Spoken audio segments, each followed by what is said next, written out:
एक गांव में एक लालची कुत्ता रहता था। वो बहुत चालाक और स्वार्थी था।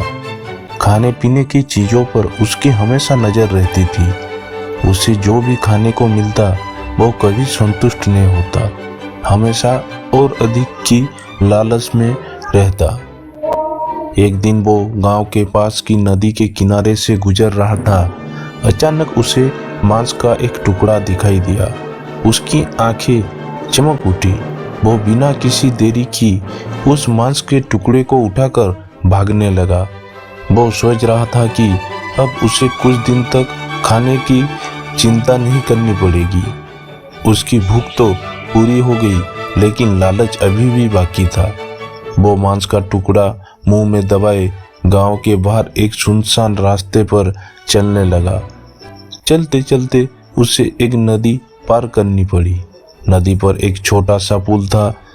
जब वो पुल पर पहुंचा तो उसने नीचे नदी के साफ पानी में अपनी ही परछाई देखी, पर उसे यह समझ नहीं आया कि वो उसकी परछाई है। उसे लगा कि नदी में भी एक और कुत्ता है, जिसके मुंह में भी मांस का एक टुकड़ा है। लालची कुत्ते के मन में लालच ने घर कर लिया। उसने सोचा, अगर मैं उस कुत्ते का मांस का टुकड़ा भी ले लूं तो मेरे पास 2 टुकड़े हो जाएंगे। ये सोचते ही उसने जोर से भौंकने का फैसला किया, ताकि वो कुत्ता डर जाए और अपनी मांस छोड़ दे।